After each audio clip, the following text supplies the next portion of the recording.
ఈ రోజు మా ఇంట్లో సండే స్పెషల్ గా ఏముండేనో చూపిస్తాను రండి. వేడి వేడి అన్నం, ఇందులోకి అలాగే వేడి వేడి చికెన్ కర్రీ. ఇది ఎలా ఉందో టేస్ట్ చేసి మీకు చూపిస్తాను.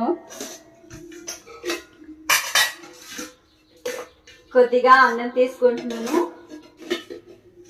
అలాగే చికెన్ కర్రీ కూడా వేసుకొని చూపిస్తున్నాము.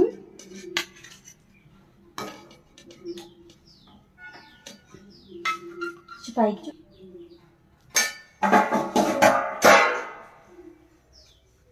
ఎలా ఉందో టేస్ట్ చేసి చెప్తాను.